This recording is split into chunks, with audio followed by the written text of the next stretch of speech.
अस्सलाम वालेकुम नाज़रीन, मैं हूं यम्मे वाजिद। 7H न्यूज़ में आपका खैर मकदम है। बेहतरीन कलर, उम्दा कागज़ से बनी 1000 और 500 की नोट अब हिंदुस्तानी अवाम के लिए एक ख्वाब बन चुकी हैं, लेकिन आज भी ये नोट कई अफराद के पास पाई जाती हैं।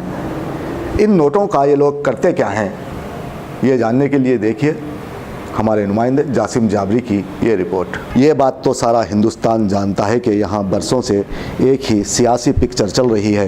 वक्त भी वही है, हम भी वही हैं, लेकिन यहाँ बास किरदार बदल गए हैं। बाकी कहानी वही पुरानी। स्क्रिप्ट और डायलॉग्स में थोड़ी बहुत तब्दीली हुई है, लेकिन इस फिल्म के हीरो और गुंडे तब्दील हो गए हैं। कभी कभी आपको ऐसा ज़रूर महसूस होता होगा कि जो ख़बरें, तज्ज़िये, प्रोग्राम और तबसरे आप देख रहे हैं वो फिर दोबारा नशर हो रहे हैं। हुकूमती बयानात और इदारों की पॉलिसियाँ वही पुराने ख्वाब। हर हुकूमत यही कहती है कि हम गरीबों के साथ हैं। गरीब के साथ तो यहाँ साया भी नहीं रहता, और हुकूमत कभी गरीबों की नहीं होती, ये तो अमीरों की दोस्त होती है, जैसे मोदी हुकूमत है। 3 सालों से गरीबों को परेशान किया जा रहा है। नोटबंदी के बाद लोग अपना काम छोड़कर बैंकों में खड़े रहे, और खड़े खड़े ही कई अफराद दुनिया से चल बसे, और हुकूमत बात कर रही है अच्छे दिनों की। यहाँ एक तबका अपने नज़रियात सारी देश की अवाम पर थोपना चाहता है। क्या खाना है, मज़हब कौन सा हो, तलाक़, मुसलमान, दलित, और तो और अगर आप शादी करेंगे तो हनीमून भी आप अपनी मर्ज़ी से नहीं मना सकते। इन सब बातों के दरमियान वक्फे से पुरानी करेंसी को पुलिस कब्ज़े में ले रही है। ऐसे ही एक वाक़ये में कारखाना पुलिस ने 3 अफराद को गिरफ़्तार कर लिया है, जो पुरानी करेंसी को नई में तब्दील करने की कोशिश कर रहे थे। आपके स्क्रीन पर मौजूद ये तीनों वही हैं जो ये काम करने की कोशिशों में थे। उन्हें ये भी नहीं मालूम कि अब ये करेंसी सिर्फ कागज़ी टुकड़े हैं, उनका मार्केट में अब कोई मोल नहीं।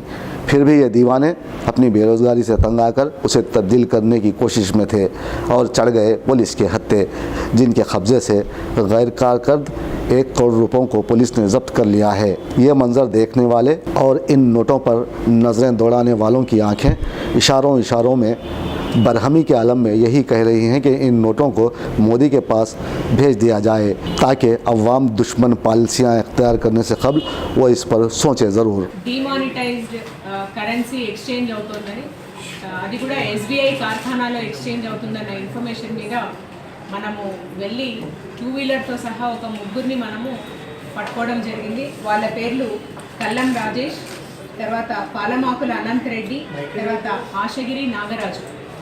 అయితే ఈ రాజేష్ అన్న అతను మొత్తం వాళ్ళ దగ్గర మనము తీసి చూస్తే బ్యాగ్లో ఆల్మోస్ట్ ఒక 1 crore ఓల్డ్ కరెన్సీ ఉంటుంది. వీళ్ళు ఇంకా కూడా ఎందుకు కరెన్సీ క్యారీ చేస్తున్నారు అంటే, RBI రెగ్యులేషన్స్ ప్రకారము ఎక్స్చేంజ్ ఫెసిలిటీ లేదు, కాకపోతే మా కరెన్సీ ఇంత ఉంది అని చూపించి ఏదైనా ట్యాక్స్ ఎవేషన్ పాసిబిలిటీ ఉన్నదా ఒకటి, లేదంటే ఎక్కడైనా ఛాన్స్ ఉంటే 50% exchange, at least 50% of new currency రావడం వస్తుందనే ఉద్దేశంతో ఈ కల్లం రాజేష్ ఎవరైతే స్టాక్ బ్రోకర్, ఇతను స్టాక్ మార్కెట్ ఎక్స్చేంజ్లో బ్రోకర్, కరెన్సీ ఇతని స్వాధీనంలో నుంచి తీసుకోవడం జరిగింది.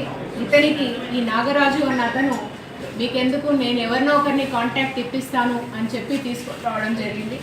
సో వీళ్ళ ముగ్గురిని కూడా అలాంగ్ విత్ ద కరెన్సీ మనము అరెస్ట్ చేయడం జరిగింది. అరెస్ట్ చేసిన తర్వాత వీళ్ళను ఇవాళ రిమాండ్కి పంపిస్తున్నాము. కార్ఖానా పోలీస్ స్టేషన్లో కేసు రిజిస్టర్ అయింది. 1000 డినామినేషన్ ఉన్న నోట్లు 4200, 500 డినామినేషన్ ఉన్న నోట్లు 1106, 11,600. ఇంత 1 crore కరెన్సీ సీజ్ చేయడం జరిగింది. Cheating as well as red with 511 and 102 CRPC and section 7 of specified banks note cessation of liabilities act, ఈ సెక్షన్స్ కింద కేసు రిజిస్టర్ చేసి వీళ్ళను जुडिशियल रिमांड की पंपడం జరిగింది. हमारी न्यूज़ आपको कैसे लगी? ज़रूर पसंद आई होगी, तो फिर देर किस बात की? लाइक कीजिए, शेयर कीजिए, सब्सक्राइब कीजिए।